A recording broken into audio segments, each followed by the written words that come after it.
Students अस्सलाम वालेकुम। आज हमने चैप्टर नंबर 11 स्टार्ट करना है और ये चैप्टर जो है 11 इसकी दो एक्सरसाइजेज हैं 11.1 एंड 11.2।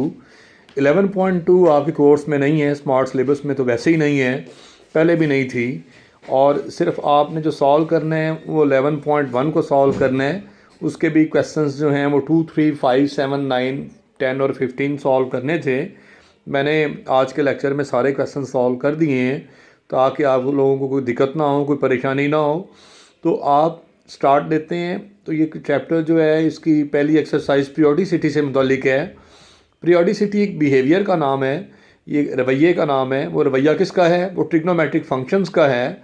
तो आपके 6 ट्रिग्नोमेट्रिक फंक्शंस हैं, आप जानते हैं, sine theta, cos theta, tan theta, cosecant theta and cot theta. तो 6 के 6 ट्रिग्नोमेट्रिक फंक्शन अपनी वैल्यूज़ को रिपीट करते हैं, रिपीट देयर वैल्यूज़।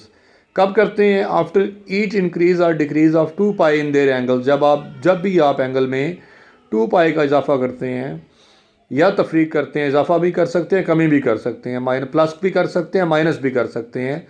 तो ट्रिग्नोमेट्रिक फंक्शन की वैल्यू में कोई तब्दीली नहीं आती, उसकी वैल्यू फिर भी वही आती है, फिर भी सेम आती है। ये जो बिहेवियर है ये पीरियोडिसिटी कहलाता है।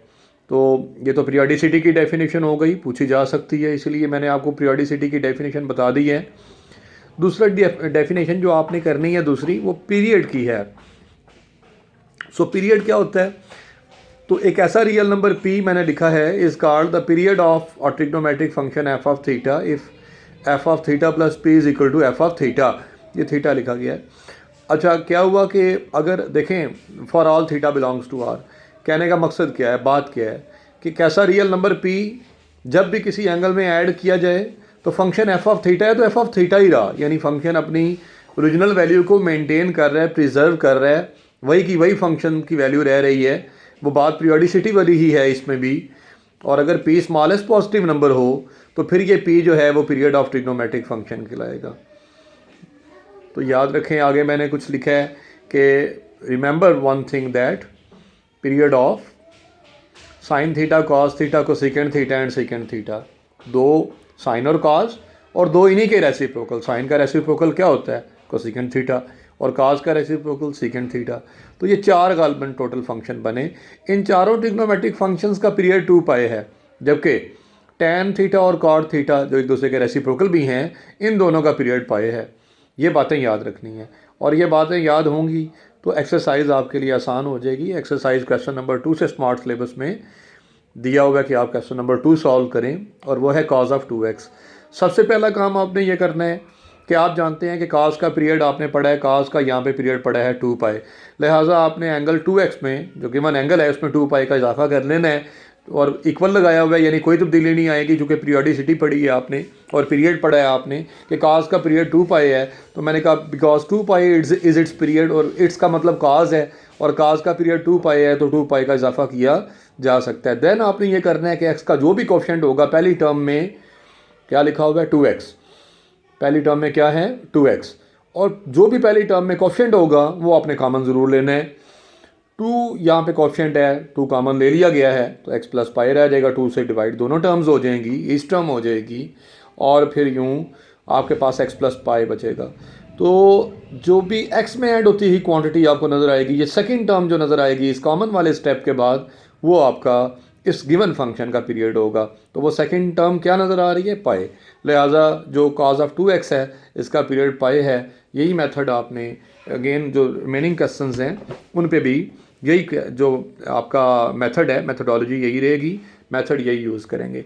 नेक्स्ट आपका क्वेश्चन है tan 4x, और tan 4x को भी आपने ऐसे ही सॉल्व किया है कि tan 4x is equal to tan का पीरियड पाई है, लिहाजा पाई का इजाफा किया जा सकता है, मैंने लिखा भी है because pi is it's period.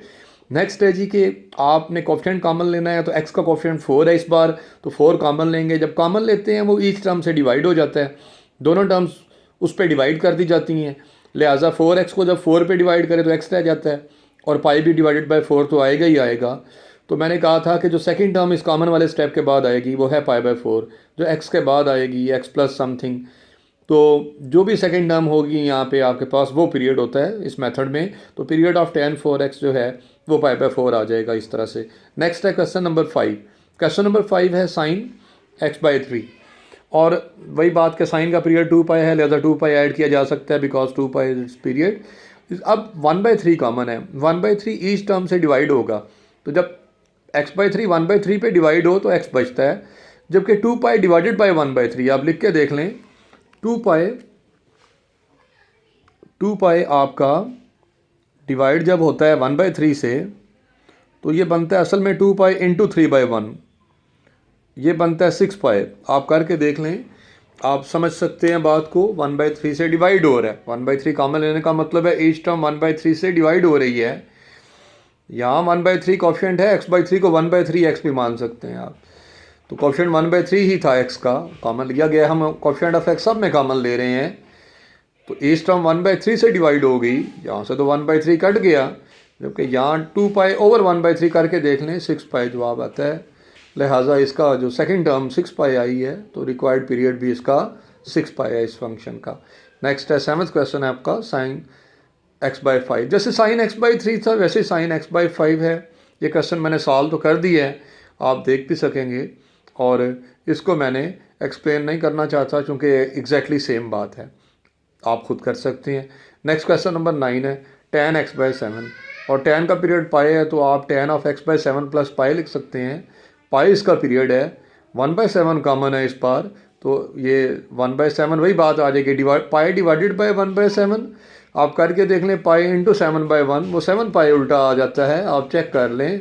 और फिर रिक्वायर्ड पीरियड इसका सेकेंड टर्म आपकी 7 पाई आ गई है, तो इसका जो रिक्वायर्ड आपके पास पीरियड है ट्रिग्नोमेट्रिक फंक्शन का वो 7 पाई आ गया। नेक्स्ट क्वेश्चन आपका 10 है, जो कि है cot ऑफ 8x। जैसे आपने पिछला क्वेश्चन सॉल्व किया बिल्कुल सिमिलर वे में, cot 8x को आप जानते हैं cot का पीरियड पाई है, tan और cot दोनों का पीरियड पाई है, पाई ऐड किया गया है। x का कोफिशिएंट कॉमन लेते हैं, 8 कॉमन लेंगे तो यहाँ से तो 8 बाहर आ जाएगा, या ये टर्म 8 पे डिवाइड हो जाए तो 8 कैंसिल होकर x रह जाता है, तो ये टर्म भी तो 8 पे डिवाइड होगी ना, तो π/8, तो सेकेंड टर्म आपकी π/8 है, रिक्वायर्ड पीरियड π/8 है। नेक्स्ट क्वेश्चन और ये लास्ट क्वेश्चन है, क्वेश्चन नंबर 15। इस क्वेश्चन में क्या है 3 cos x/5, और आपने जानते हैं cos फंक्शन है आपका। बाकी आप इसके ये बात भी देखेंगे कि अगर देखें पिछले फंक्शंस के साथ पीछे कोई चीज़ मल्टीप्लाई नहीं हो रही होती थी, कोफिशिएंट 1 था, बाहर कोफिशिएंट 1 था, एंगल का कोफिशिएंट और चीज़ है, फंक्शन के साथ कोई चीज़ मल्टीप्लाई नहीं हो रही थी। लेकिन इस क्वेश्चन में क्या है कि ट्रिग्नोमेट्रिक फंक्शन cos के साथ 3 मल्टीप्लाई हो रहा है बाहर से, तो इस क्वेश्चन को देने का मकसद ये है कि अगर कोई मल्टीप्लायर फंक्शन का हो तो इससे पीरियोडिसिटी में कोई फ़र्क नहीं पड़ता। हाँ, एंगल के मल्टीपल्स से फ़र्क पड़ता है, लेकिन फंक्शन के मल्टीपल से फ़र्क नहीं पड़ता। ये बात आप इस क्वेश्चन में सीख लेंगे। 3 वैसे का वैसा आ जाएगा, cos वैसे का वैसा आ जाएगा। एंगल x/5 में 2 पाई ऐड किया जा सकता है, चूँकि cos का पीरियड ही 2 पाई है, तो हम उसे ऐड कर सकते हैं। देन 1/5 कॉमन लेंगे, कोफिशिएंट ऑफ x कॉमन लेते हैं, तो आपके पास यहाँ 10 पाई आ जाएगा। तो x में ऐड होती ही क्वांटिटी को आपने सेकंड टर्म कह लें, x में ऐड होती हुई क्वांटिटी कह लें, आपका रिक्वायर्ड पीरियड होता है, तो रिक्वायर्ड पीरियड इस क्वेश्चन में 10 पाई आ जाएगा। यूँ ये तमाम एक्सरसाइज जो है वो कंप्लीट हो गई डियर स्टूडेंट्स। मैं उम्मीद करता हूँ कि आपको ये अच्छी समझ आई होगी। आपने इसकी खूब प्रैक्टिस करनी है, और नेक्स्ट आपको कोई टेस्ट भी रखते हैं ताकि आपसे ये चीज़ें देखी जा सके कि आपने कितनी अच्छे तरीके से इन्हें अंडरस्टैंड किया है। अल्लाह हाफिज़।